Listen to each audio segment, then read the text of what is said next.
maintenant, on s'intéresse très rapidement, avant de prendre quelques questions, à la place de l'IA dans le recyclage de contenu. Je te laisse la parole, Marie. Totalement. Alors oui, quand on veut recycler du contenu, on a toute une équipe potentiellement qui peut œuvrer dans ce sens.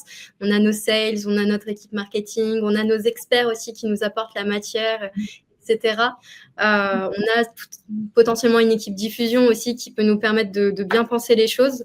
Mais on peut aussi s'aider de l'intelligence artificielle, et c'est très clairement aujourd'hui quelque chose qu'on doit faire, qu'on peut faire, et sur lequel on peut très clairement s'appuyer. Donc Nelly, je te laisse expliquer ce joli... Oui, là, l'idée, en vous partageant cette étude de Gartner, qui est assez récente aussi, c'était de montrer à quel point l'IA, dans le contexte actuel, était au cœur des préoccupations des marketeurs.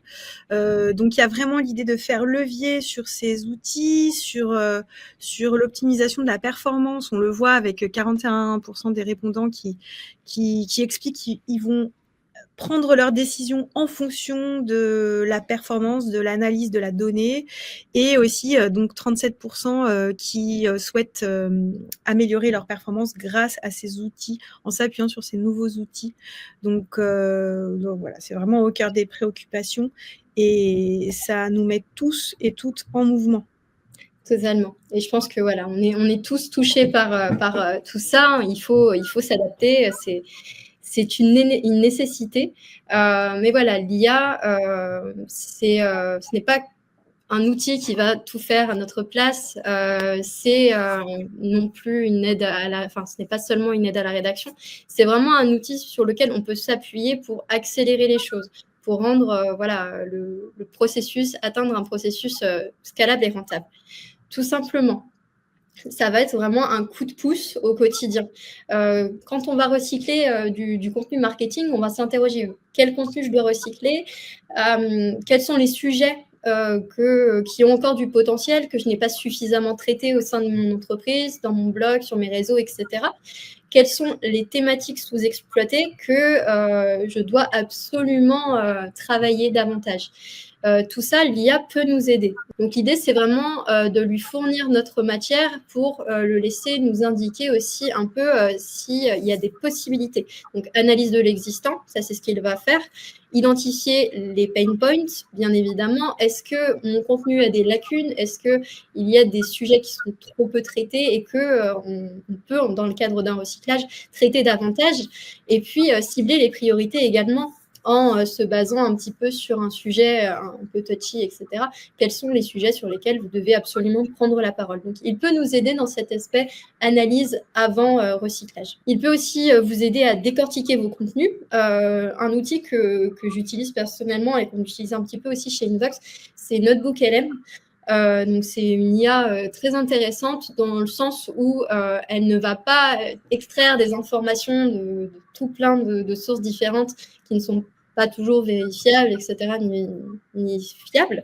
NotebookLM va vraiment s'appuyer sur la matière que vous allez lui fournir. Donc il y aura ce travail en amont, avant de fournir la matière, d'une vérification de l'expert. Donc ça, c'est vraiment l'idéal, parce que pour le coup, si vous fournissez uniquement vos contenus, par exemple, vous lui fournissez un livre blanc, un téléchargeable, etc., un article, il va vraiment s'appuyer sur votre matière pour décortiquer un petit peu les contenus, proposer des choses, etc. Donc il va analyser un texte source, décomposer un petit peu les différents arguments forts de ces contenus, et puis vous proposer à l'issue de cette analyse potentiellement des sujets à aborder, avec quel angle, peut-être des idées de format, etc. Et puis, bien évidemment, en tant que membre à part entière de votre équipe, l'IA peut aussi vous accompagner sur la production des premiers jets. Bien évidemment, à retravailler du côté humain, c'est essentiel.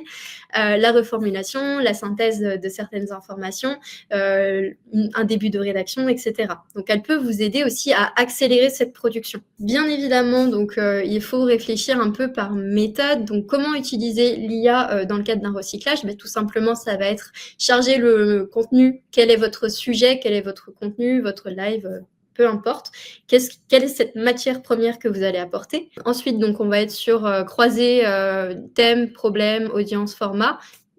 voilà, quelle est votre cible? Qu'est-ce que vous souhaitez faire avec ce contenu potentiellement? Quelles sont les possibilités?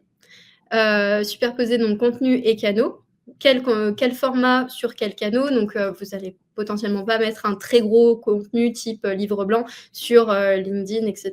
Ce sera plutôt quelque chose de décliné, plus visuel, plus court, pour pousser sur LinkedIn le contenu en question. Donc voilà, il y a aussi toute cette réflexion-là. L'IA peut vous accompagner.